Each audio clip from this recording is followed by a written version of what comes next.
Welcome, everyone. I am DJ Smooth, but I go by the production name of Aiila. It's Aiila. And I thought I'd bring you behind the scenes into 3 a.m. So this was my tribute to an old club in Atlanta called Backstreet. And it was a 24-hour club that operated with a very special liquor license. And so literally 24 hours a day, 7 days a week, they could sell alcohol. Huge 3-story venue in Midtown, right on Peachtree Street. It was one of the most well-known clubs in Atlanta back in the day. We're talking like late 80s, all through the 90s, early 2000s, all of that. And because they were 24 hours, when the other clubs would shut down at, 2, 3, 4 o'clock in the morning, everybody'd go to Backstreet. And it was an amazing place. If you go to Google and you search for Backstreet Atlanta, you can probably find some of the old archived photos of how insane the place was when it was fully packed out. So that was the idea behind 3 a.m. when I wrote the lyrics for it. I tried to really convey the sense of like what it was like and everything. So taking you into the Ableton project, kind of first thing we'll start on is kind of the lyrics themselves. Makes me whole. Sunday morning, 3 a.m. and the city lights glow. That's literally what it was like. It's like, imagine standing in line, like a long line of people, middle of the night on a Sunday morning, waiting to get into a 24-hour club. And you literally could sort of, as you're approaching the entrance, the bouncer was checking everybody's, ID and their little membership thingy, because you had to have a membership to get into Backstreet, because they were a special, like, I don't know what kind of license they had, but it was like a membership club, right? But yeah, you could hear the music. It was amazing. But the biggest thing about Backstreet was once you got inside, it was a massive place with a main huge dance floor, big elevated DJ booth, just constant, amazing music. And yeah, it was just insane. You would walk in there in the middle of the morning like that. Everybody else is asleep. And this place was just going off. So, yeah, vocals here.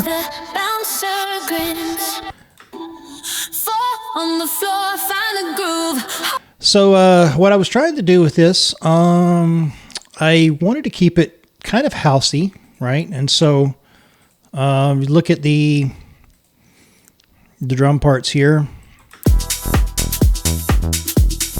Kind of solo this out. Just a nice, good, solid house groove. Got my glue compressor here on the drum group. Just trying to keep everything, in line. And then let's see. Let's cut down to kind of the bass is just pretty, nothing special. Look at the MIDI notes here. It works with the drums though.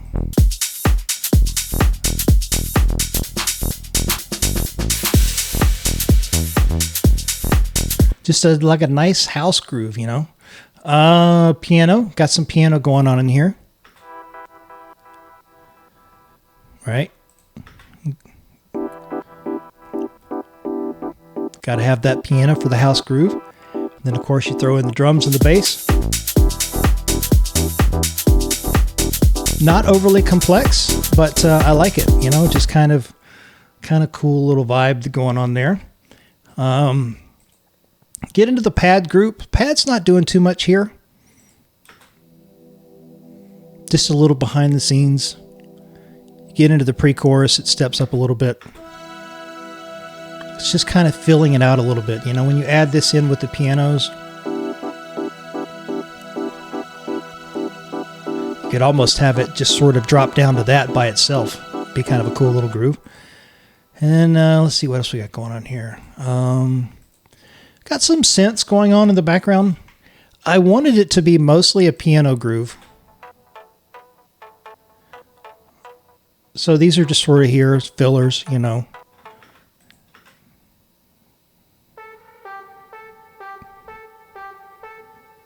Just kind of sits underneath. And when you put this underneath the pad and the piano, when you put the drums and the bass back in. Now there's another layer of synths that goes on top of this. And that is this background synth down here. This is sort of like, I was trying to figure out once it got into the drop, like what I wanted to do.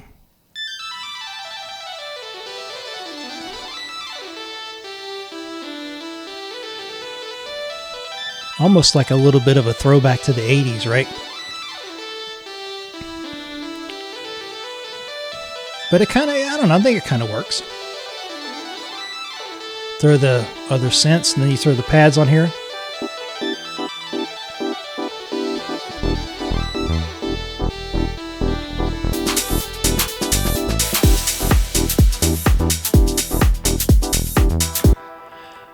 Yeah, I mean, the centerpiece of the song is definitely the vocals. And so I definitely wanted to keep that. And then the rest of it just sort of had to obviously service the vocals.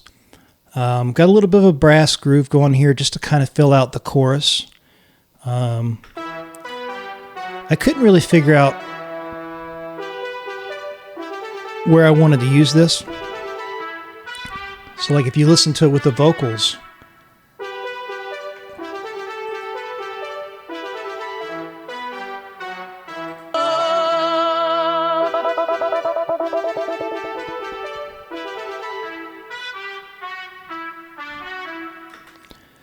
so yeah, you know, just a lot of little parts in here.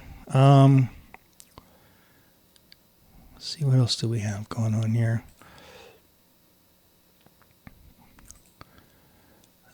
And then not too much processing going on in here. If you look at the individual groups and everything, got a glue compressor on there. Got some filters going on. There's a little bit of automation going on here behind the scenes. You got some volume and filter automation going on with some of these, especially in the pads. You see I got some automation going here. A little bit of filter sweeps and stuff, but not too much. Let's see, do we have anything in here? Yeah, a little bit of glue compressor here on the guitar. Oh, the guitar group. Yeah, so the guitar group is kind of a little something in the background.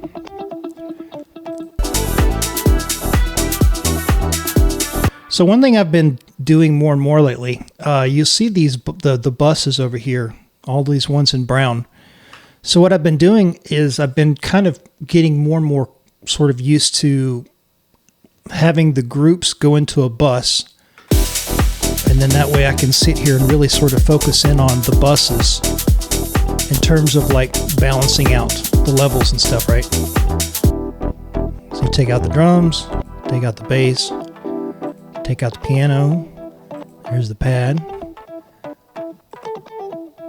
right? And so then I can just kind of really focus in on the buses to sort of try to narrow down my volume levels. And so you get all the way down to like just the vocals. And yeah, so this is kind of my main method of operating right now, is just kind of using the buses to figure out how I want to structure everything. I think I might have the vocals turned off. Vocal group. Oh yeah, the vocal group's turned off. That's why you don't hear it. Let the music flow. Tonight we let it all go. And then just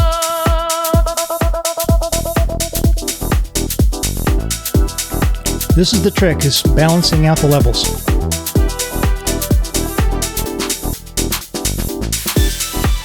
And you'll notice, like, you see 24 decibels around here. I try to have everything kind of operating right in this range here of like 24 to 18 to 12. Sunday morning, 3 a.m. when the city lights go. Spending a lot of time trying to focus in on not having them fighting too much. And the other thing too is like if you look at the drums, for instance, if you look at the kicks, I've got some EQ filtering going on in the kicks. You know, see, I got the snares. So I've got a lot of EQ in here just to try to keep each one of the individual pieces in their own little lane in terms of, you know, which frequencies they're operating on. See, I've got an EQ on the bass. See, I think the pianos, we got some EQ. Where is it? Yeah, here we go. Right here on the pianos. So I got EQs on practically every single instrument, every single piece of this, so that they're, you see right there, EQ there, there. strings, the synth group. We got EQs down in here.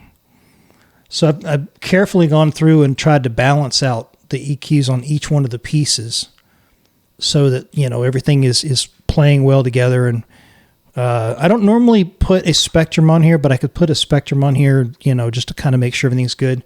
The other thing too is this is what I would call the pre-master. So there's no effects you see down here on the master channel. There's no effects down here at all. So what I'll do is I'll take this and I'll render it out.